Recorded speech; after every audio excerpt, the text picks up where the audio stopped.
has always been extremely hard. We've had some success in the past, but the estate tax has always been very difficult. However, I think we may have had a breakthrough. Now, the estate tax kicks in on anyone inheriting over $2 million. How many of you have a problem with that? Okay. How many of you would have a problem with something called a death tax?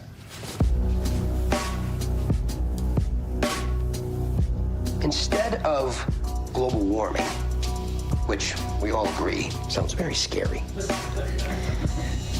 we call it climate change.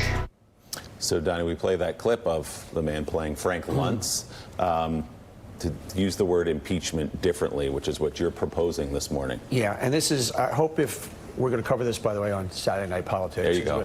If Nancy Pelosi is listening, if Chuck Schumer is listening, if Jerry Nadler is listening, if the people running the Democratic Party, here is the playbook. Right now, there is this conundrum, whereas basically, do we impeach? No, we know that's a losing proposition, but we know Trump broke the law. So now you have everybody, the Democrats, but we have to do something when here's the answer. You take it from a binary choice of two lanes, you create a third lane. You take the word impeachment and you change it to criminal activity. You go on the premise of basically, you know what, we know he broke the law. We know he was a criminal as far as obstruction of justice. We know he was a criminal as far as an unindicted co-conspirator.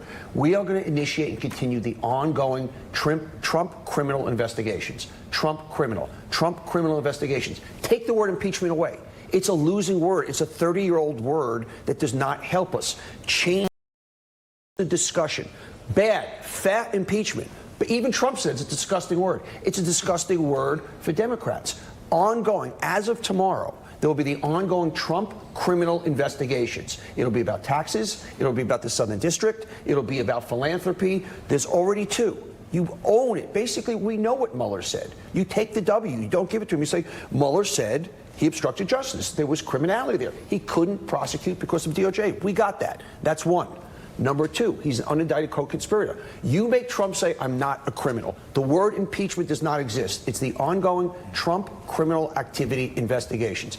There you go. And Heidi, this is the line that Nancy Pelosi has been trying to walk now for a couple of months of saying, we are investigating, but we are not pursuing impeachment yet, and that has frustrated some Democrats in her caucus.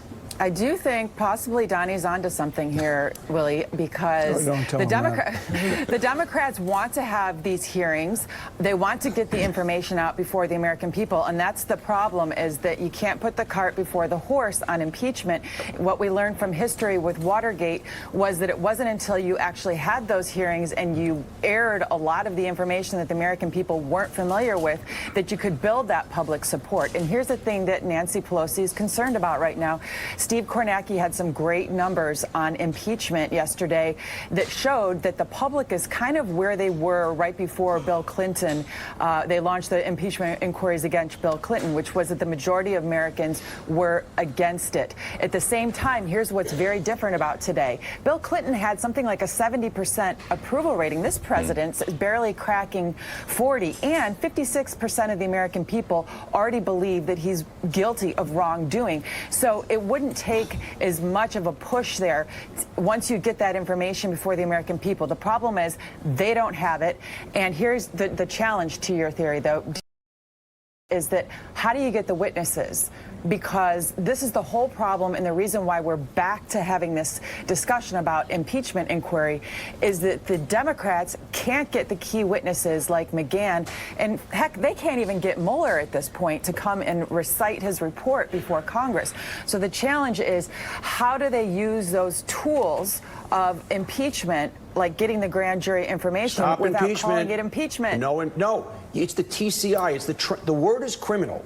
It's the Trump criminal investigations. That's the branding. It's criminal Donald. Okay, but how do you get the witnesses? By the way, how do you get the witnesses? They're just not coming. By the way, whatever witnesses you do or don't get, that is the backdrop. By the way, also, you already have two wins in the judiciary in terms of subpoenas as far as what the documents Trump says. You continue a criminal, that's the word, guys, brand him, convict him already. You know, Nick, it's interesting to a certain point what Donnie brought up.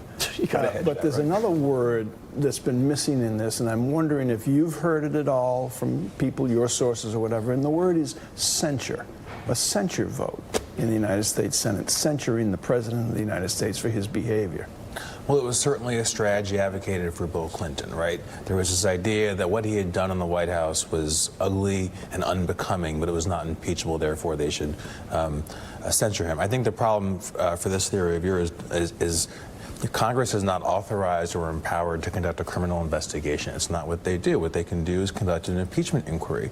I think the issue for Democrats right now is you can't actually predict what the political valence of that is going to be.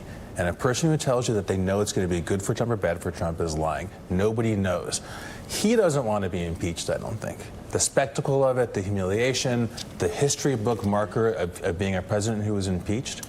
But if Democrats decide to let the report from Mueller stand and the clear roadmap to considering the question of obstruction and walk away from it, what they're saying is the process the Constitution has laid out is null, and we have no way of removing from office a president who may have contributed or committed a criminal act. That's a dark road to go down. And I think censure will lead you down a path where Donald Trump already thinks of them as being in contempt, and they are in contempt of him. I don't think it gives him the punch that Nick is talking about. That's not a punch. Why are you have an attorney general who's not authorized to basically sell the way he did? Why can't Congress, you're just telling me right now, Nancy Pelosi can't say, we believe this criminal activity. We believe we're going to have investigations to see if this criminal. It's branding. It's wordsmithing. It may be branding, but there's a constitutional responsibility. You're in a dogfight, guys. You guys are in a dogfight, But and you I don't don't understand think, it. you know what? And here's the problem, though, is where are they going to go with it, Donnie? At the end of the day, it's either impeach or not. You can brand it however you want, but there's a constitutional responsibility at stake, and I think actually a lot of Americans are okay with seeing them step up and fight for what's right. It's a loser. I It's disagree. a loser. Disagree. Wow, I like this. Is good. Fiery on a Friday morning. Hey, Keep it up. Gene, your column this morning effectively asked the question: if Trump doesn't warrant impeachment, then who does? Flesh out that argument a little bit, because it is a conversation where the goalposts have been shifting. If you applied that report, the Mueller report, to any other president, I don't think there'd be any question about the question of impeachment. The president would be in handcuffs. Those other presidents would be in handcuffs at this point. Look, I have struggled with this question because I see Donnie's point. I think politically, it's hard to tell. It could be a massive loser politically. It might not be, though. I'm just not sure. It's risky politically to go to impeachment, and I acknowledge that Nancy Pelosi's strategy so far has been working.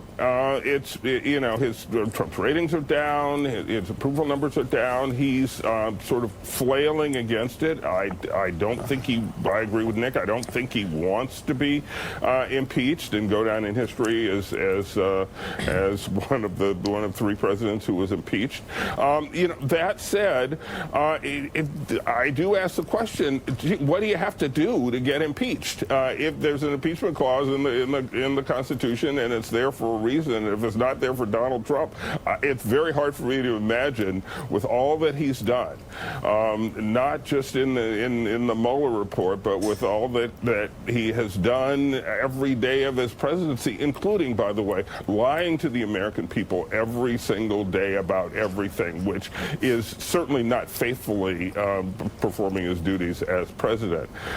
So it's a tough call, but I think ultimately Congress is going to have to look at this, and I think he may force their hand, deliberately or not, and make them move toward impeachment. But in terms of the branding, Donnie, that's an interesting idea, and I think whatever Congress does go forward, I think criminal is a very important word, and a very useful word. I think they ought to start using it now as they move ahead and decide on impeachment. And even if they do decide on impeachment, use the word criminal. That's an excellent. That's a great idea, and make Donald Trump say, "I am not a criminal. They're calling me a."